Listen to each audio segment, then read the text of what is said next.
Hello, my name is Jane Anvik. I'm one of the sponsors of the Alaska Fair Share Act. It's an initiative. An initiative is a law that is made by the people. We went out and collected 39,000 signatures of Alaskans from every corner of the state, and then we were certified. We will be on the ballot this November. Now, I would like to introduce Robin Brenna. He is also a sponsor of the Alaska Fair Share Act. Robin was raised in Skagway, and when he needed to raise money for going to college, he worked on the White Pass Railroad. He went to college, and he successfully completed his law degree, as well as a master's in business administration in accounting and finance. As soon as he was finished, he came right back to Alaska, and he's been here ever since. Robin is a successful oil and gas attorney. He initiated his firm, Brenna Bell and Walker, and they started working on oil and gas industries, on making sure representing their interests, which were to get a fair tax and also transportation access. He's also represented municipalities and has secured fair taxes for them as well. Robin's interest in this act is that he believes that Alaskans are not getting a fair share for the sale of our oil. His support for the Fair Share Act is not financially beneficial to Robin. In fact, it costs him a lot of money. It's my pleasure to introduce a person who I regard as a man of integrity, an Alaska patriot, and my friend, Robin Brenna.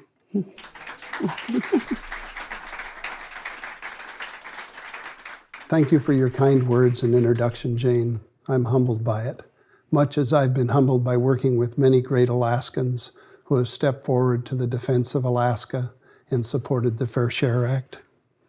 I support the Fair Share Act because the Alaska that I love is suffering, and I know the Fair Share Act will help her.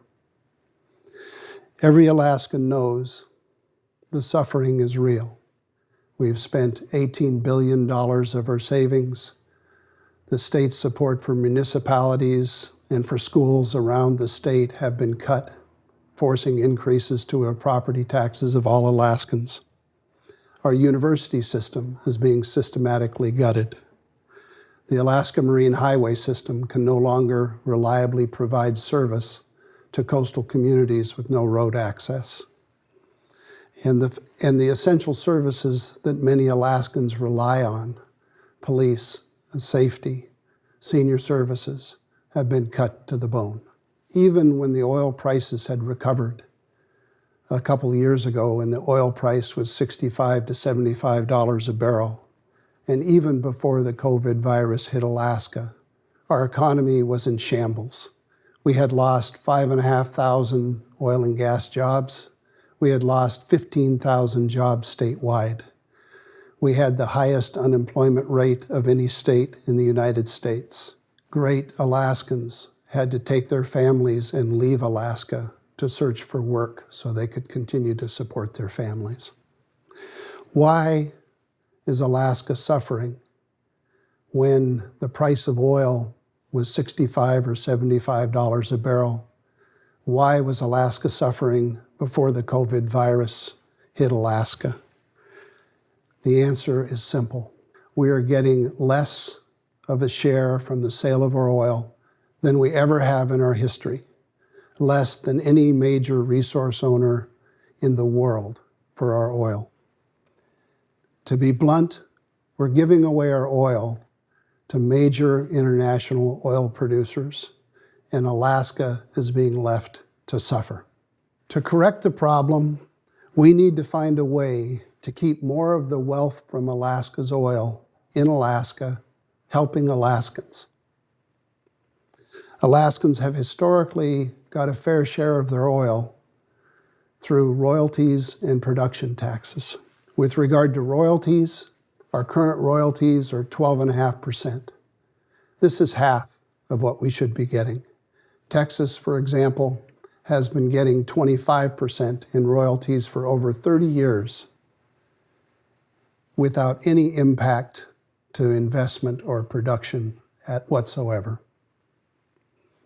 With regard to production taxes, since Senate Bill 21 passed 5 years ago, we have paid the oil producers more in credits than they have paid us in production taxes.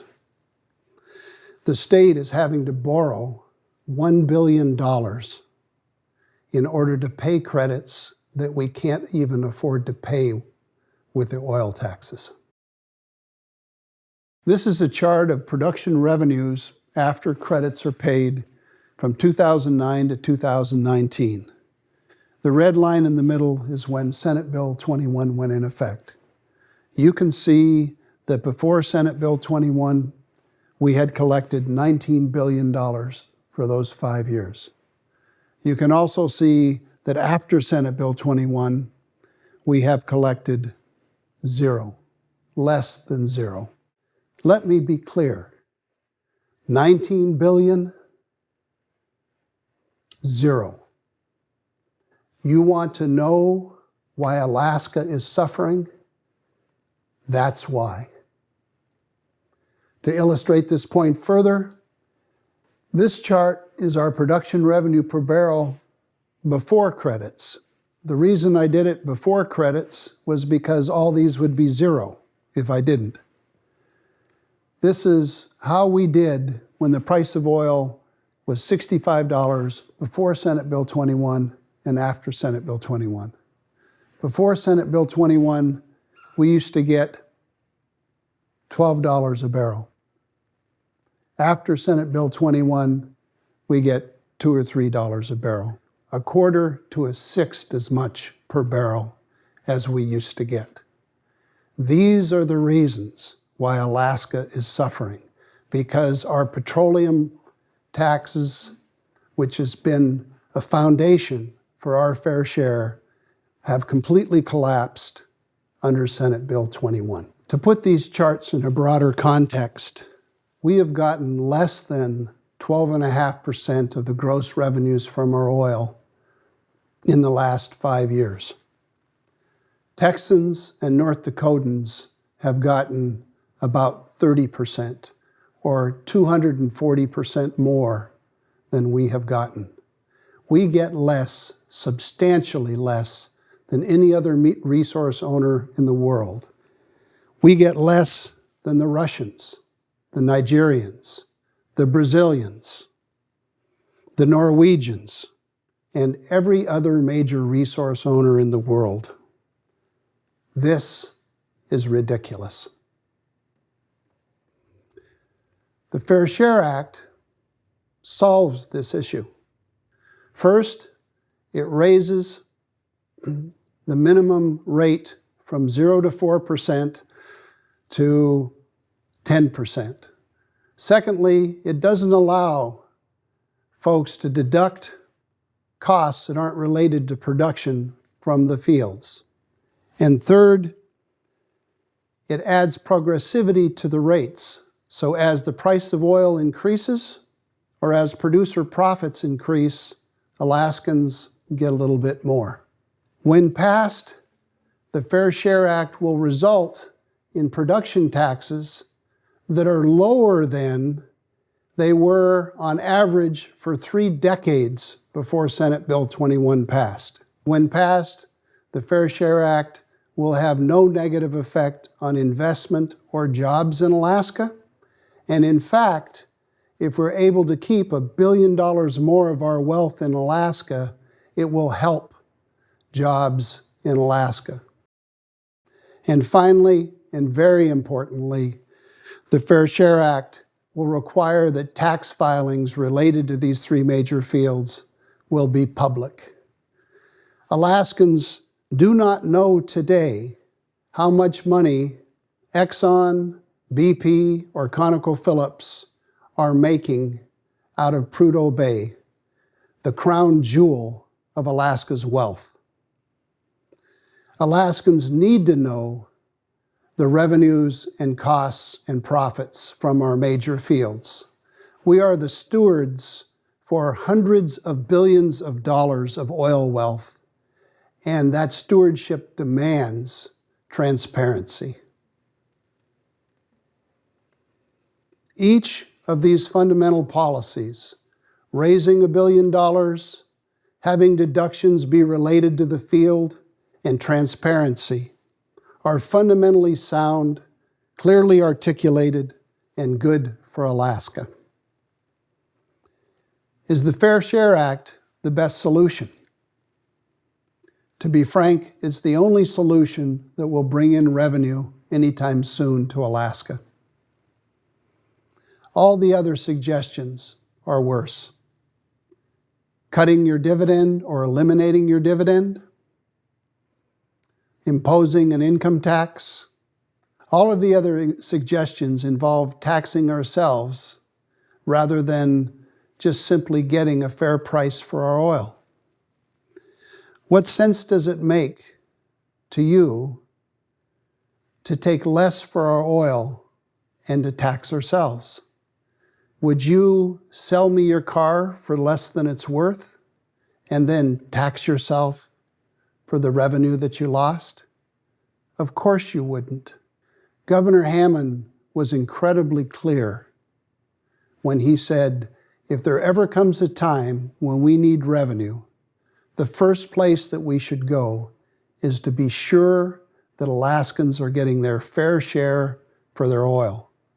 We should go there before we even consider any other form of general taxation on Alaskans. I agree with Governor Hammond. Is it the right time for the Fair Share Act?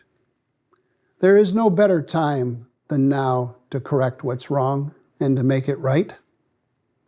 Alaskans will be worse off for taking less for our oil than it's worth every moment that we take less. Why should Alaskans continue to take less for our oil so that major international oil companies can make more from Alaska than they do anywhere else in the world? 5 years ago, we were asked to give up our fair share. We were asked to give up our fair share under the promises that there would be more investment in Alaska if we did, that there would be more jobs for Alaskans if we did, that there would be more production if we did, and that there would ultimately be more state revenue if we did. Not a single promise was kept. All of them were broken. We gave their Senate Bill 21 a chance, and it has failed Alaska. It's time to give the Fair Share Act its chance to try to save Alaska. Because Alaskans have managed to maintain their fair share in the past, we have a modern Alaska. Because of that, we have a permanent fund. Because of that, we have permanent fund dividends. Because of that, we have schools and universities and facilities and infrastructure that Alaska needs for its future. Please help us keep Alaska's fair share. Please help us get back Alaska's fair share. It is fair for Alaskans. It is fair for the producers. Please vote yes for Alaska's fair share. Thank you.